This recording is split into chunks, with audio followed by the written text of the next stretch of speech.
오늘 하나님의 말씀은 역대상 9장 1절로 2절 말씀이 되겠습니다.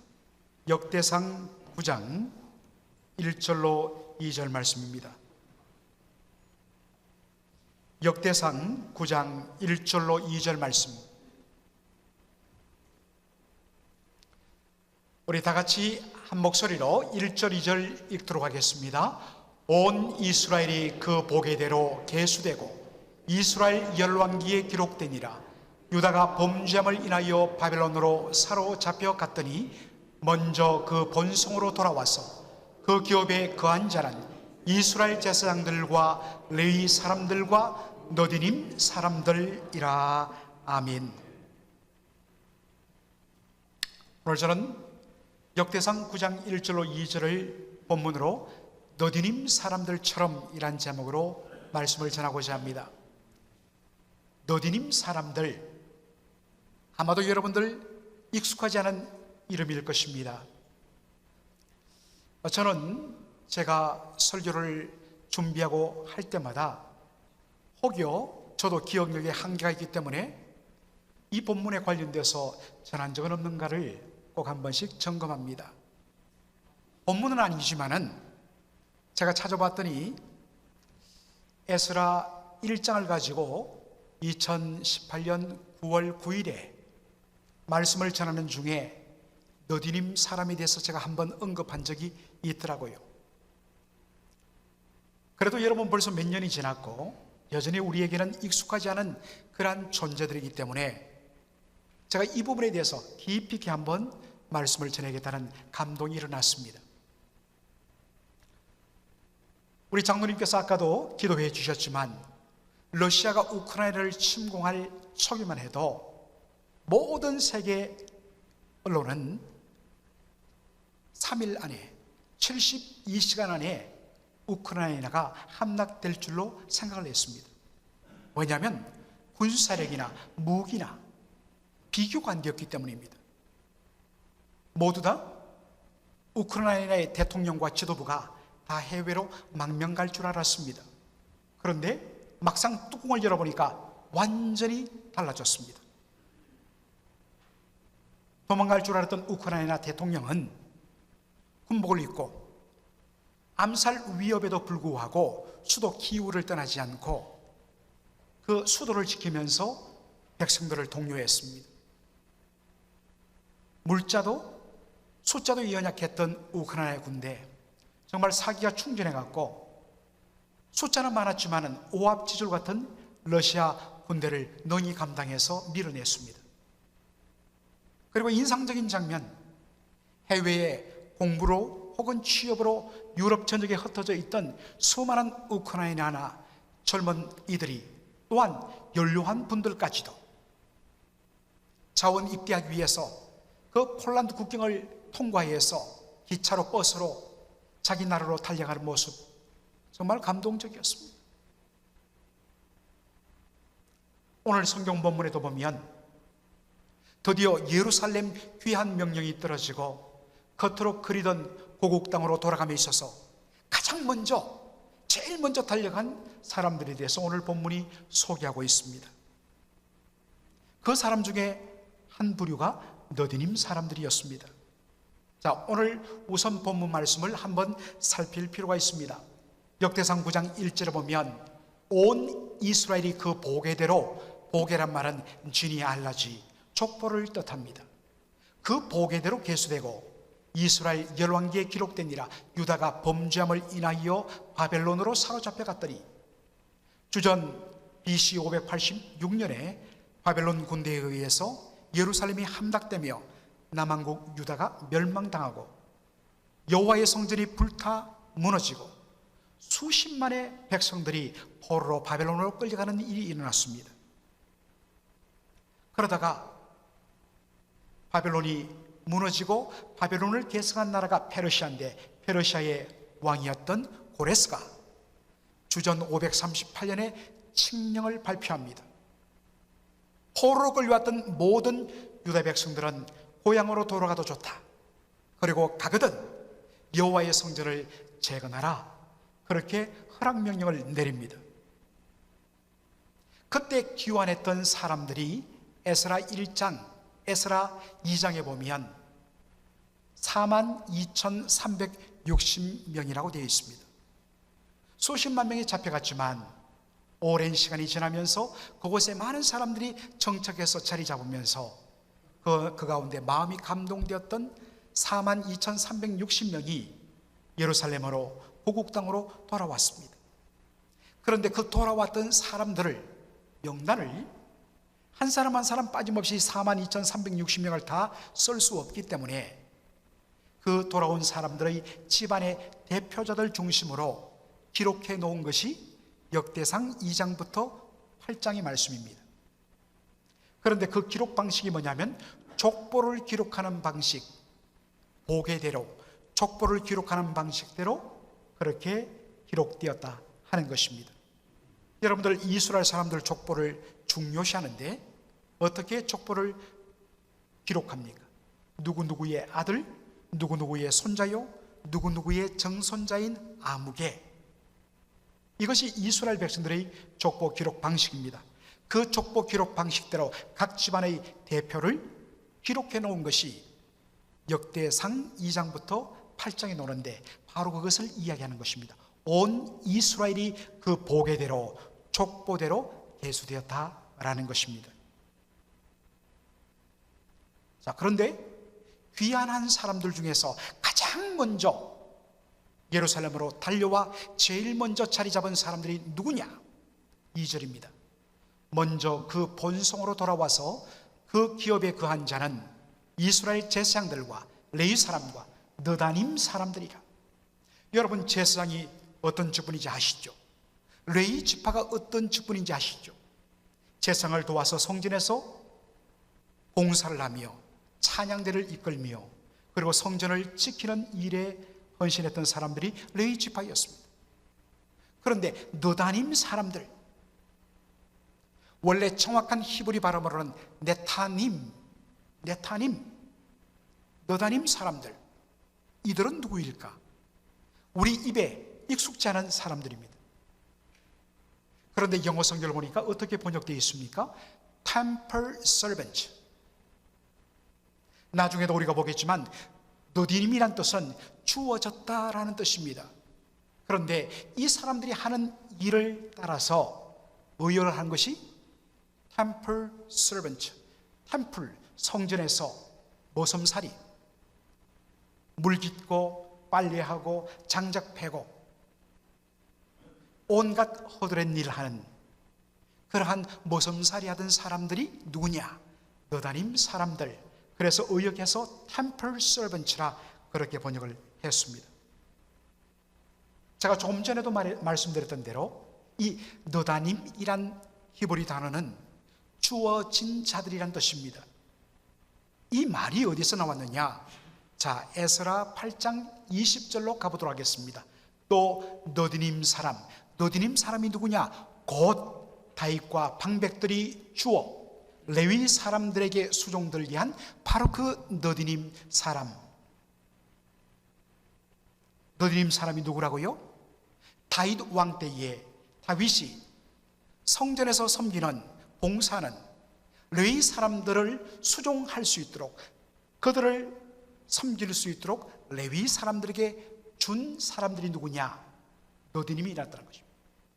레위 사람들에게 주어졌다라는 의미에서 느디님, 네티님이란 단어가 나왔다는 것입니다. 이들이 누구라고요? Temple servant. 성전에서 장작을 패고 물을 깃고 허드렛 일을 하는 성전 모섬살이들이었다는 것입니다. 자, 그렇다면 이들이 성전에서 장작을 패고 물 깃는 일을 하게 된 그 기원이 어디에서 나오는가? 물 깃고 장작을 패는 이 말씀이 어디에 나오는가? 여호수아 9장에 나옵니다. 여호수아 9장을 보면 여호수아가 이끄는 이스라엘 군대가 바로 여리고와 아이성을 완전히 진멸합니다. 이 소식을 들은 주변의 가나안 족속들이 경악을 합니다. 그런데 그들이 보인 반응은 두 가지예요. 대다수의 가나안 족속들은 우리가 똘똘 뭉쳐갖고 이스라엘 군대를 대적하자, 싸우자. 그런데 여호수아 10장부터 그 이하를 보면 그들이 번번이 패하면서 모두 다 진멸당하고 맙니다. 그런데 그 중에서 유일하게 남은 히위 족속 속한 바로 이 기브온 거민들은 우리가 저들을 감당할 수 없다, 차라리 목숨을 위하여 항복하자 결정을 합니다. 그런데 그들이 들은 이야기가 있습니다. 하나님께서 모세에게 가나안 족속들은 한 사람도 남기지 말고 다 진멸하라는 이야기를 자신들도 소문으로 들은 것입니다. 그래서 자신들이 가나안 사람들이 아닌 것으로 위장하기 위해서 저 멀리 한 달, 두 달 떨어진 먼 곳에서 온 이방 족속인 것처럼 위장하기 위해서 완전히 헤어진 옷, 너덜너덜해진 샌들, 그리고 말라서 곰팡이 핀 빵덩어리를 들고서 찾아옵니다. 우리는 가난한 사람들이 아니라 저 먼 곳에서 찾아왔는데 올 때 옷도 쌩쌩했고 신발도 멀쩡했고 빵은 가꾸어서 연기가 모락모락 났는데 보십시오. 한 달 이상 걸어오다 보니까 이 모양 이 꼴이 되었습니다. 우리와 언약을 맺고 우리를 살려주십시오. 그랬더니 여호수아와 백성의 족장들이 어떻게 했습니까? 자, 여호수아 9장 14절로 15절. 무리가 그들의 양식을 취하고 자신들이 멀리서 찾아온 이방 족속인 양 그렇게 속인 위장한 기브온 거민들의 그 양식을 취하고 어떻게 할 것을 여호와께 묻지 않고 여호수아가 곧 그들과 화친하여 그들을 살리려는 언약을 맺고 회중 족장들이 그들에게 맹세했다는 것입니다. 내가 너희들을 살려주겠다 맹세했다는 것입니다. 그런데 어떤 일이 일어납니까? 며칠 후에 모든 사실이 드러나고 맙니다. 그들과 언약을 맺은 후 3일이 지났어야 그들이 근린에 있어 가까울 근자 이웃 린자, 가까운 이웃 동네에 거하더란 것입니다. 걸어서 3일 길. 그들 중에 거주하는 자 가나안 족속이란 것을 들었다는 것입니다. 하나님께서 분명히 뭐라고 명령하셨습니까? 너희들은 가나안 땅에 들어가면 가나안 족속들 한 사람도 살려주지 말고 다 진멸하라고 명령하셨습니다. 그런데 여호수아와 족장들은 기브온 거민들을 죽이지 않습니다. 왜? 여호와의 이름으로 맹세했기 때문입니다. 여러분, 대단히 중요합니다. 이것은 오늘날 하나님의 백성에게도 동일하게 적용되는 이야기입니다. 예수 믿는 모든 사람이 한 말과 약속은 하나님의 이름을 걸고 행한 맹세입니다. 여러분, 여기 보셨지만 여호와의 이름으로 맹세한 그러한 기록이 없습니다. 단지 맹세했습니다. 그러나 하나님의 백성의 모든 말과 모든 행동과 모든 약속은 하나님의 이름이 걸려 있습니다. 내가 이 약속 지키지 않으면 하나님의 영광이 가려진다는 것입니다. 그러므로 그들이 3일 길 떨어진 곳에 사는 가나안 족속인 것을 알았지만 여호와의 이름으로 맹세했기 때문에 그들을 죽이지 않고 살려두었다는 것입니다. 대단히 의미심장한 말씀입니다. 조금 속이 상했지요. 살려는 주지만은 속이 상한 여호수아가 그들에게 왜 그랬느냐 묻습니다. 그랬더니 기브온 거민들이 뭐라고 이야기합니까? 여호수아 9장 24절에 보니까 그들이 여호수아에게 대답하여 가로되 당신의 하나님 여호와께서 그 종 모세에게 명하사 이 땅을 다 당신들에게 주고 이 땅 모든 거민들을 당신들의 앞에서 멸하라 하신 것이 당신의 종 우리에게 분명히 들렸으므로 당신들을 인하여 우리가 생명을 잃을까 심히 두려워하여서 이같이 하였습니다.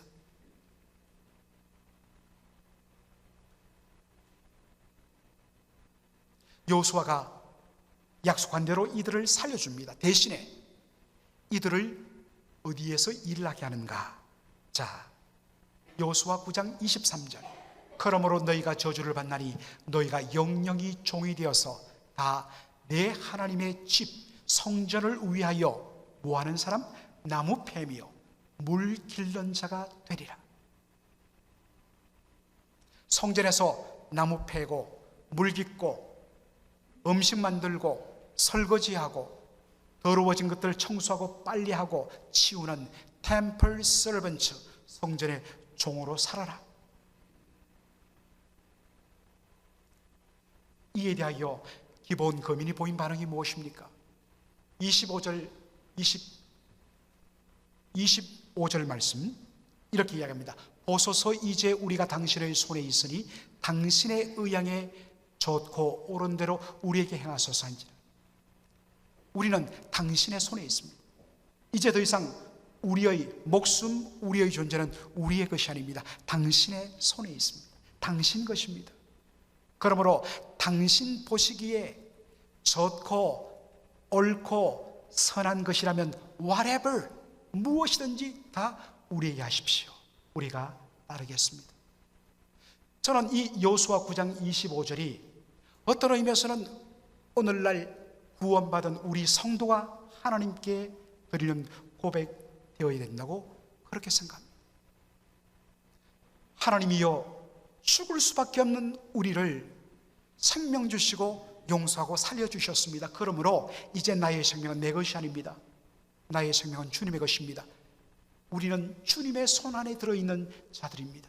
그러므로 주님, 살든지 죽든지 무엇을 하든지 주님 좋으신 대로 하십시오. 우리는 순종하겠습니다. 여러분 잘 보십시오. 하나님, 나에게 옳고 내가 보기에 선한 대로 말씀하시면 제가 행하겠습니다. 아닙니다. 주님, 당신 보시기에 선하고 옳은 대로 우리는 순종하겠습니다. 이게 예수 믿는 사람들의 신앙 고백이 되어야 하는 것입니다. 생명을 얻은 기본 거민들은 살려주신 그 은혜가 너무나 감사했습니다. 그래서 비록 성전에서 헛된 일 하는 일이지만 기쁨으로 감당했습니다. 그리고 여러분들도 잘 아시지 않습니까? 주님을 위하여 가까이 섬기면 섬길수록, 주님을 가까이 섬기고 정말 온 힘을 다해 섬겨보신 분들은 압니다. 가까이 섬기면 섬길수록 몸은 힘들지 몰라도 왜 어디서 그렇게 기쁨과 감사가 넘치는지, 주님을 가까이 섬기면 섬길수록 주님을 더 깊이 아는 그 은혜를 맛본다는 사실입니다. 이것은 섬겨본 분들만 아는 비밀입니다. 그리고 그들은 자기 자녀들과 자손들에게 우리가 과거에 누구였으며, 그런데 우리가 어떻게 생명을 얻었으며 어떻게 이 일을 하게 됐는가를 가르칩니다. 그리고 그것을 자손 대대로 전수합니다. 그래서 기본 거민들은 하나님의 은혜 가운데 바로 너디님 거민이 되어서, 너디님 사람이 되어서 성전에서 그들은 충성을 다해서 섬깁니다. 그러다가 주전 586년에 바벨론 군대에 의해서 예루살렘이 함락되며 성전이 무너집니다. 네. 그리고 성전을 섬기던 제사장과 레위지파 사람들과 너디님 사람들이 포로로 끌려갑니다. 처음에는 고통스러웠습니다. 고생 많았습니다. 그런데 시간이 지나면서 유대인 특유의 부지런과 겉면과 열심으로 그들이 한 세대가 지나기 전에 바벨론에서 정착을 합니다.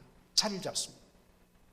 여러분, 에스라와 느헤미야를 보면 정말 그 다음 세대들이 한 세대 두 세대 지나면서 바벨론과 페르시아에서 얼마나 많은 사람들이 고위직에 오르고 얼마나 많은 사람들이 안정된 삶을 누리는가를 우리는 읽을 수가 있습니다.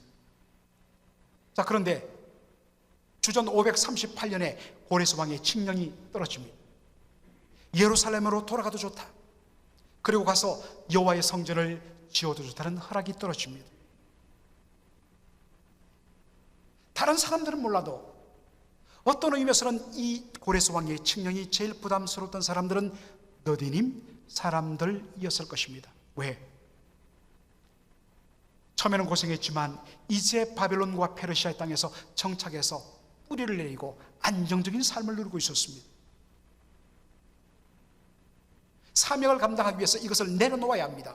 더군다나 만일에 예루살렘으로 돌아간다면 그들이 돌아갈 자리는 어디입니까?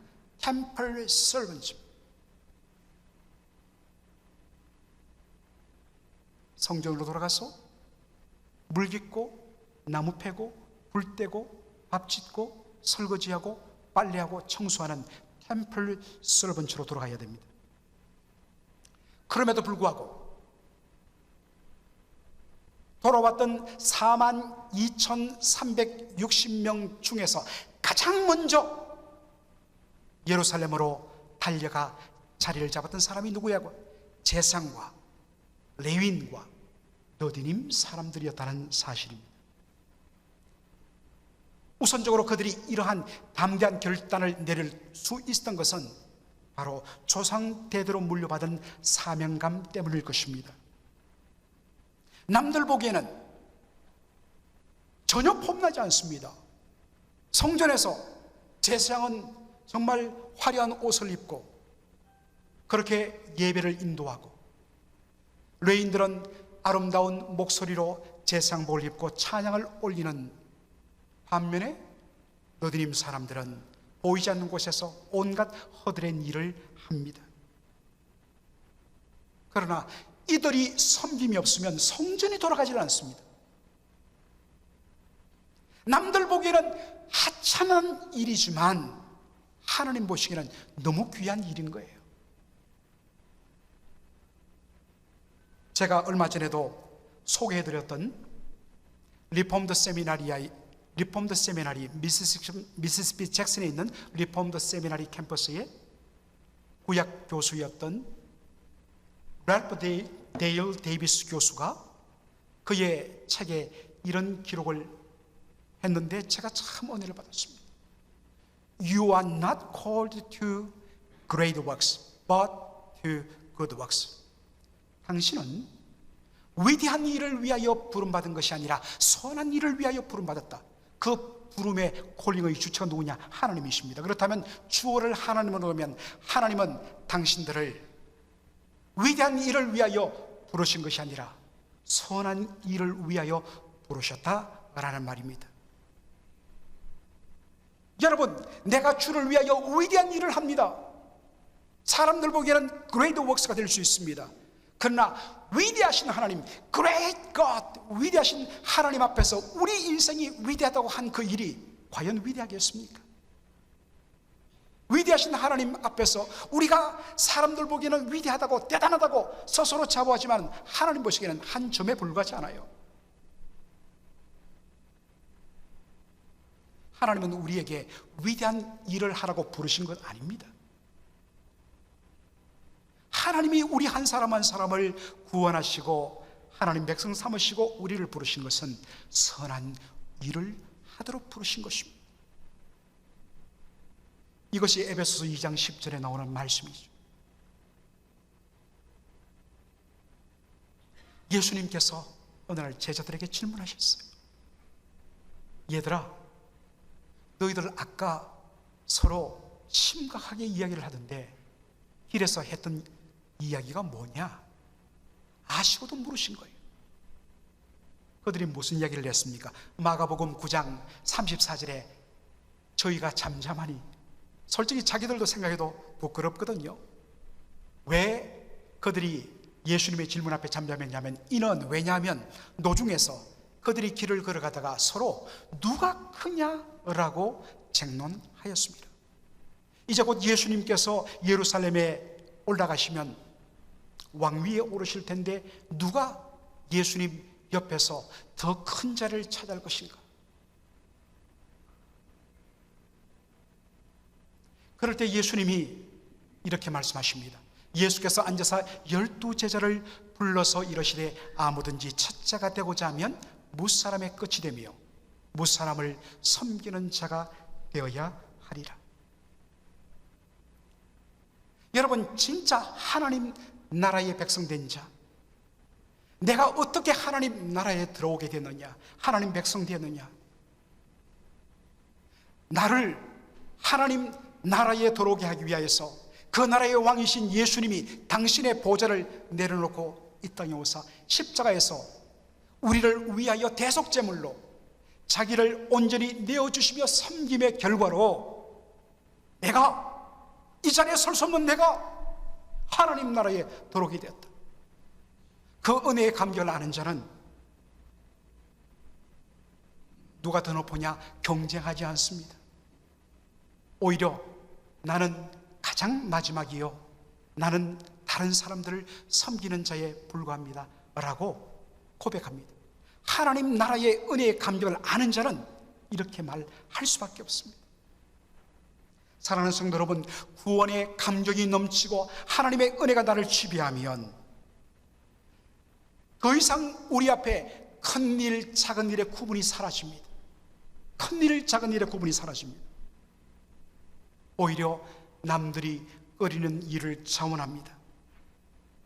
그런데 섬겨 본 분들은 알잖아요.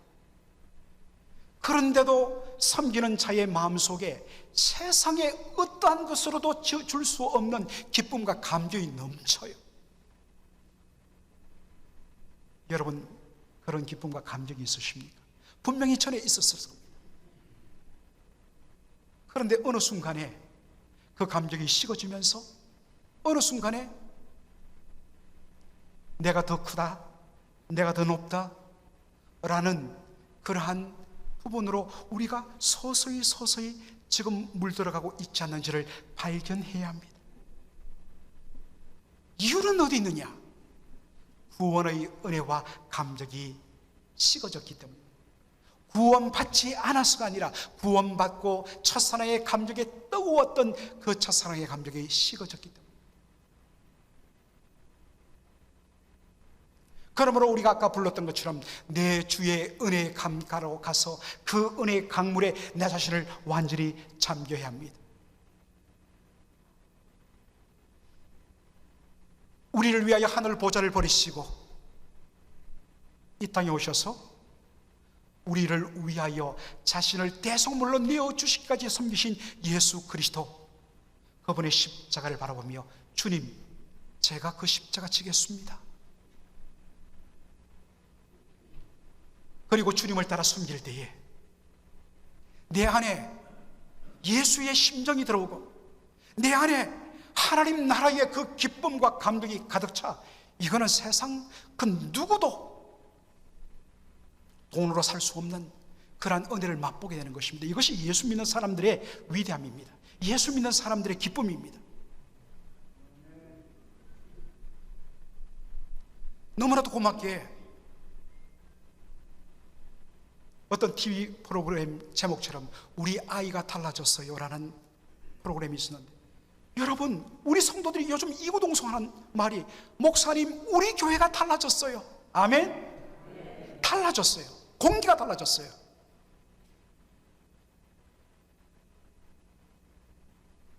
십자가의 은혜 가운데, 복음의 은혜 가운데 감격하는 성도들이 늘어났고, 불평보다는 감사하게 오히려 내가 먼저 섬길게 팔 굽고 나가는 성도들이 요즘 많아졌습니다.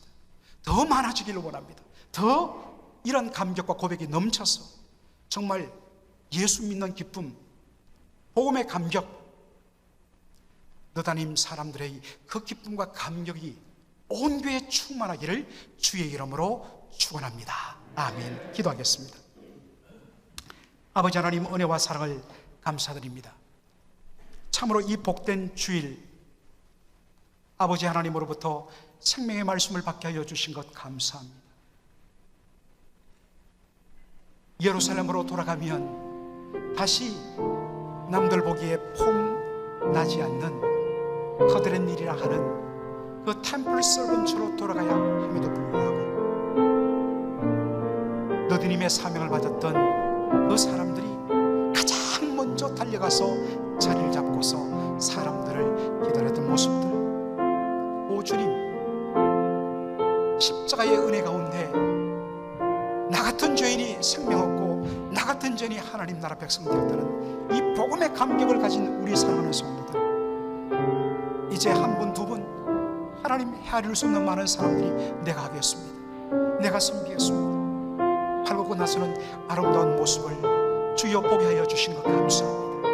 이러한 천국의 기쁨과 감격이 하나님 온 성도들의 심령 속에 넘쳐나 하나님이여 맥클린 한인 장로교회를 한 번 맛본 함께 예배드리고 함께 은혜를 나누는 성도들이 거기서 하나님 나라를 보았다. 하나님 이러한 사랑 고백들이 지금보다 몇 배로 더 넘치게 하여 주시옵소서. 예수님의 이름으로 기도하옵나이다. 아멘.